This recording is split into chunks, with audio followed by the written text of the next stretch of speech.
It's all the above, best believe we do it better. I want the fame, the fortune, all the above. I want the checks, the moolah, all the above. From Philadelphia to New York, all the above. Man, tell them other stations they don't do it like us. I want the fame, the fortune, all the above. I want the checks, the moolah, all the above. From Philadelphia to New York, all the above. Man, tell them other stations they don't do it like us. What up?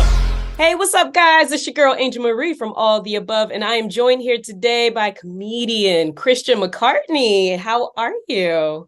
Fantastic, madam. It's a pleasure to meet you. It's a pleasure to meet you as well. Thank you for joining me today. How's your week been? How's your weekend going to be? What's going on? Pretty good. There's a lot of stuff. I've actually been reading more books recently. So I just read Tommy Davidson's biography, Ooh. and it's called Living in Color. It was amazing. And then now I'm reading Trevor Noah's Born as a Crime. I think that's what it's called. Born a Crime. Yeah. So I'm trying to read more. That's what I'm trying to do. Are most of your books based on comedians? Well, I know Trevor Noah isn't really a comedian, but is that basically the drama that you're sticking within? Yeah, I like biographies. I like hearing about their upbringings and stuff. That's fair. That's fair. So are you ready to get into this interview? Yes, I am. All right. So first and foremost, what inspired you to pursue a career as a comedian, and how would you describe your comedic style? My family definitely got me into it, but also I had like an obsession with movies growing up, and I wanted to be Jim Carrey when I was little because I saw The Mask when I was in like preschool, and then I just went to YouTube. Yeah, right. And then I went to YouTube and just searched Jim Carrey, and I found it in Living Color. So then I started watching the Wayans brothers and all these guys, and I thought that they got into acting first Mm-hmm. and that they were just funny on set, and then people started coming to see them in person. So I didn't know that they did stand up first, then got into the acting. So when I always knew I wanted to be a comedian, so I guess when I figured that the first step is usually stand up, I was like, all right, let's do that. Let's try that out. Well, speaking of your family dynamic, you seem to have a very great family dynamic between your parents, your siblings, and your wife. Um, does your family dynamic typically help fuel your comedy material? And how do you seem to get them all to agree and willingly join all of your shenanigans on video? Oh, it is not willingly, I promise you. I promise. I mean, we've always acted like this our entire lives. The only difference now is that we're recording it. So it's not that different, really. Mhm. So they're fine I mean, as fine with it as they could be. My brother hates being in videos. So every time I ask him, I gotta like beg him to do it. And my sister, she's getting more into it. My mom loves being in front of a camera anytime she can, so she'll do it. And then Crispy, that dude loves it. Oh my gosh. He's the whole reason I got TikTok. So yeah. Shout outs to Crispy. Mm-hmm. Has there ever been a time where you recorded a video with your family and they thought it was too embarrassing and tried to stop you? Yes. Oh yeah, yeah. Do you still post it? Oh my gosh, yeah. Actually, the first video, I made a video with my sister joking around with her that she was like fresh out of prison or something. Christmas, everybody! This year, my older sister got paroled. Why are you telling people this? All she wants for Christmas is the charges dropped. And it was just a joke, but then people online actually started to think that she was right out of prison, and she like makes these little macaroons. So I was like promoting her macaroon business for her. She's like, nobody's gonna want to buy this stuff if they think I'm making it in prison, Christian. So, but I still posted it anyway, and now she likes that. Now she's cool with it. I love the fact that you mentioned that because that is one of the videos I actually saw. And I was like, did she really go to prison? Because she looked very mad that you were sharing that. She did that. And with us being on the topic of Crispy, I think everyone who watches your videos can all collectively agree that he is one of the main characters of the show. Definitely. Crispy, because he used to be pasty. Then he was tired of being the only white one in the family photos, right? Mm-hmm. So he decided that he was going to go to the tanning bed, and he went in there, a little white caterpillar, and he has emerged a beautiful black butterfly. So stupid. Why do you think people enjoy the crispy content? And what would you say has been your favorite memory or the best video that you have with him? Ooh, the best video I had with him is probably the one where I explained his name, of that he started going to the tanning bed, and I said that he went in there a little pale caterpillar, but he emerged a beautiful black butterfly. So now we call him Crispy. So that's probably the best video that happened from that. But I mean, all the videos that we've made. Um, oh wait, I'm sorry. There's one video I really really like. I don't know if it did that well, but I posted a video. It was like near Father's Day, and I said I want to be like you when I'm older. And he said, "Why?" And I said, "Because who doesn't want to be black?" And so Father's Day, Crispalicious. When I become a dad, I want to be just like you. Really? Yeah. Who doesn't want to be black? I like that joke just because we've always joked around, or he said he started going to the tanning bed because he was tired of being the only white one in the family photos. So now that this is an ongoing joke, that's definitely my favorite part about it. And he loves every time he can get into a video because he like I said, he was one that wanted me to start doing this. So I love that. When you yeah. guys are in public, do other people refer to him as Crispy now? Yes. There was one day when I was still working at a gas station and he was working there as well. Mhm. And a lady came in, she recognized me, and then I said, "Oh, well, Crispy's here too." And she like got all red and started blushing. She was like, "Are you serious? He's really here?" And I was like, "Yeah, he's right over there at the counter." So she went over and she screamed, "Hey, Crispy!" And you could like see under his tan, he was blushing. It was awesome. So yeah, people definitely recognize him, and he thinks it's weird because he was never expecting anything like that to happen. But I think people like him on these videos because like it's a different point of view. Hmm. Because like when I make videos by myself of me being weird or goofy or something, usually people who are also weird or goofy are going to relate to that and be like, "Oh yeah, like you're my thoughts. There it is. What you do is exactly what's going on in my head." But when there's a calmer version of a person in that video, now if they're a person who gets annoyed by energetic people, they see themselves represented in the video, so they like that side And of it. what kind of impact do you hope to make in the world of comedy? Um, I think I want to bring families closer together. Because Hmm. growing up, my favorite thing to do was to watch movies with my family that we could all laugh at together, whether we were laughing for different reasons or not. I think that laughing either with your parents, your grandparents, or cousins is like the best feeling ever. And I want people to have that community when they watch my comedy. And I Hmm. want my comedy to be a thing, something that brings people together and not push people apart. Oh, that's beautiful. Now, Thank you. when you first started out in comedy, what would you say is one obstacle or challenge that you faced, and how did you overcome that? Um, Well, being a clean comedian in Baltimore, that's where I'm mostly performing because I live an hour from Philly and an hour from Baltimore. Are you in So, Delaware? no, I'm in Pennsylvania, but I'm right on the border of Maryland. Hmm. So, I would go down to Baltimore, and the difficult thing was like in the middle of the night at bars, nobody wants to hear clean comedy. You know what I mean? Like they just want to hear the raunchiest stuff they can get. And Hmm. I mean, they're in a bar in the middle of the night. That's what you would expect to have. So I think that was definitely one of the difficult things. But then something that changed my focus about that is if I could have jokes that work Hmm. there with staying true to myself and not giving in to anything, then they're going to be really good jokes because then an audience who likes clean comedy or doesn't want to hear cursing, then if they find the stuff and they like it, then again, I don't want to, whatever jokes I do in a club, I'm going to do those exact same jokes in a church Mm. because I don't want to be a two-faced comedian. I'm going to be myself wherever I go. And if people like it, they like it. Wow, that's actually really inspiring because I feel like with comedy or even just music in general, like rap, hip hop, Mhm. or just R&B, everyone has this status quo now that the raunchier you are, the more successful you'll be, or even the more successful you'll be at a quicker pace. So Yeah. that you're staying true to yourself is truly iconic. Did you ever at a point feel a breaking point where you're like, should I try to go in this lane? Or have you always said, I'm going to be who I am and whoever likes it, like it?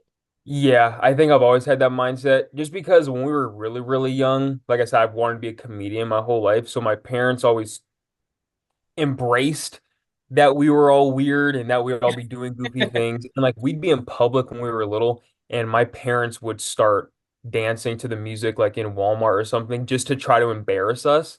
So we got that reassurance of you can be weird in front of people and it's gonna be okay. Like it's not gonna ruin anything as long as you're being yourself, like your goofy personality. So seeing them do that really made me feel like, okay, yeah, I'm gonna do this and I don't care how it makes anybody feel. Yeah. Well, that being said, on the bright side, what is the most fulfilling thing about being a comedian? What do you love the most about this journey so far? Mm, definitely the people that I've been able to meet. I love meeting new people. I like building new relationships. So that's definitely been the most positive of it. Now, the world today is very sensitive and cancel culture is literally at all-time high. So, how do you strike a balance between pushing boundaries and being mindful of sensitivities in your comedy material? And obviously, you already mentioned that you do clean comedy, but is there ever a point where certain topics you're like, maybe I shouldn't talk about that because people nowadays, like anything could surface on social media? Yeah, definitely. Well, so like I am clean, and I am a Christian, and I my family has a very dark sense of humor, and it's because like a lot of stuff happened when we were all younger and everything. So like we'd rather laugh about it than cry about it. So now having to almost censor myself from stuff that I write, be like I'd love to say this on stage, but it's like I can't even bring this up because there's no way I could say, like I said, I want to be able to say it in a church and in a club. Mhm, And if it can't do one or the other, then I'm not gonna do it. But I really, a majority of people that I've noticed coming out to clubs or bars, lounges, whatever for comedy, they're not really worried about what you're saying. Like mhm, they're there to laugh. And if you're doing a joke that is you're mean-spirited, you're trying to hurt somebody's feelings, mhm, well then yeah, no comedian should want to support you in doing that. But if your goal is to make people laugh mhm, and just have a fun time, even if it's bringing up sensitive topics, I have a lot of friends who talk about extremely sensitive stuff. Sometimes I can't even listen to the jokes just because I'm like, okay, well, I don't think that's funny how you're putting it, but the audience might be laughing, so they're going to keep doing it. It really comes down to what makes the audience laugh, because mhm, comedians at heart are just people pleasers. So I don't think that a majority of people want to cancel comedians. I think a majority of people want to be entertained. mhm. Um, and I think you can definitely do that without being extremely offensive. Oh, definitely. Yeah. Now, even still, when I go to comedy shows, I feel like I thrive the most or just find it the most funny when comedians go off the grid. And I don't want to say they roast the audience, but they engage with the audience without Oh yeah. going outside of the box and out of their material. And they just Mhm. pull material out of the hat just off of what they see in the crowd. Do you do that often as well? Or how do you manage to make that work? Well, that's an awesome question. And I started doing that just because an older comic told me that like when you're doing shows late night, no, not a lot of people are there, and you want their attention, you have to talk to them because you have to show them that you're present, that you're not just recording or reciting jokes that you've been saying in your mirror a bunch of times. So it shows them that you're authentic, that you can be funny on the spot, and shows them that you're comfortable. Because if a comedian talks to the audience and something funny comes out of it, the audience automatically thinks, "Oh, this dude is really good. He's a professional. He's good." So they're impressed by it. So I think I Hmm. try not to do it too much just because like I want to work on jokes and because obviously the ultimate goal is to get like to make a special Hmm. and you got to have material to do a special. So I definitely work on my bits, but I don't shy away from talking to the audience. Like if something happens, I'm completely fine with talking to them for a quick second. But the other thing is like as being on stage, you have to be in control and Hmm. sometimes audiences can get out of control really easily if you don't show them that you're okay talking to them. Mhm, And you just don't want you want them to be like, I want to be on your side. You mhm. want the audience to look at the comedian and say, I want to be on your side, not the other way around. Like you don't want to look like you're begging them to laugh at your jokes. Exactly. Well put. Now, And you said you want to be on a special. What kind of special? Netflix special? Speaking into mm, existence, what are we talking? What are we claiming? maybe. I don't know. I have a couple friends who do dry bar or have done dry bar, Mhm. and that's like a clean comedy special. I think they do like 25-minute specials. I definitely have 25 minutes, but I that's probably gonna be where I go first for a special just because it's something small that you can put out. But Mhm. also things are changing. Like it's something entertainment changes so drastically and rapidly nowadays. It's so hard to keep up because like I know you probably see so many people are putting out crowd work clips of them talking to the audience, Yeah. or complete specials of them just talking to the audience. Um, and now people are saying that hour-long stand-up shows are no longer in because nobody can sit there for an hour unless they're live in the audience. So many things are changing. I don't know what a special is going to look like for my first. I don't know yet. Oh, I need an hour. I'm like, 30 minutes is too short, especially if you got me cracking up. Like, if I'm hitting a belly Right? laugh, I need more. Thank you. That's how I look at it. Okay, Well, good. if you have a Google form, I'll be one of the people to put in my vote, okay? Thank Now, you. you most recently had an opportunity to perform on Huckabee on TBN. So Yeah. congratulations on that. Thank you so What was much. that experience like for you? It was really, really fun. I didn't know what Trinity Broadcasting Network was. I What? I know. I told like that And to you do five clean people. Christian comedy? Even I No. knew what that was. Oh my gosh. I don't know how I didn't know what that was, but I just didn't. And I knew who Huckabee was, like from news, but I never watched him, so I wasn't sure. All I knew is I had friends who'd been on that show. And so I talked to them and they were like, oh yeah, he's such a nice dude.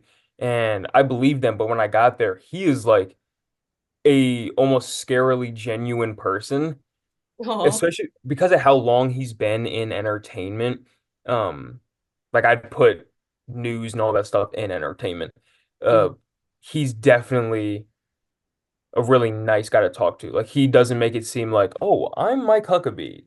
You're welcome for being in my presence. He's like, oh yeah, I'm Mike. I'm the governor. That's everybody calls him the governor. I accidentally called him Mr. Mike when I first met him, but I think that went over his head because I don't think he caught it. But everyone was so nice on the set. His staff, everybody was so awesome. Wow. Definitely an amazing experience. Hey, shout outs to that. Yeah. Now, piggybacking off of that, out of everything that you have done thus far in your career, what would you say has been the most memorable or your favorite moment so far? Mm, probably Huckabee. Yeah? Yeah, just because it felt like so I've only been doing comedy for 3 years, and it's insane that like it's been progressing this quick. Mhm. And I completely believe that it's God's hand at work because some of the stuff that has happened, not even some, everything that has happened could not happen for a regular comedian. And I know that because I know a bunch of regular comedians who've been doing it for 7, 10 years. And they're like, Christian, you shouldn't be doing this or this or that. But God's been giving me these opportunities. And that's why I definitely feel like he's been calling me to do this. But the Huckabee show was just everything from the past 3 years, Mhm. all the connections that I've made, the friends that I made in comedy, it seemed like that just collided perfectly. And it was crazy because when I started, I prayed multiple times that God would let me get on a late night show before my 3 year mark. And my 3 year anniversary was January 7th, and then I recorded Huckabee January 11th. Look So I was at that. right. I was so excited. And that's the thing, like he's been doing so much in my career. And I know he did it on purpose because now I can't talk about my career without mentioning God.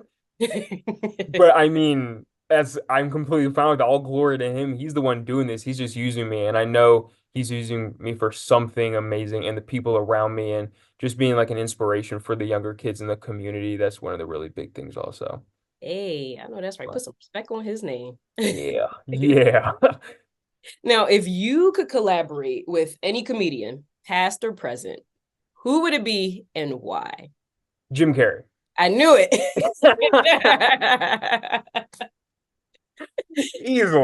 Easily Jim Carrey because that's who showed me what comedy was when I was really little. And I saw him doing all the things with his face. And I Mhm. watched an interview that said that he would study his face in the mirror for hours on end. And I found that out in preschool and I started doing that I love that in all of this preschool. goes down to preschool. Oh, it's insane. I know. And like one of my favorite things, my mom has a really good memory and we'd always be talking about stuff that happened when we were younger, so everything's always fresh in our mind. Mhm. And so like I have memories of being in preschool doing characters in school because I saw Jim Carrey doing something and I was like, I want to do that. So it's Did you get kicked out of school a lot? yeah, but Parents got a phone call every day. He's acting up again. definitely yeah.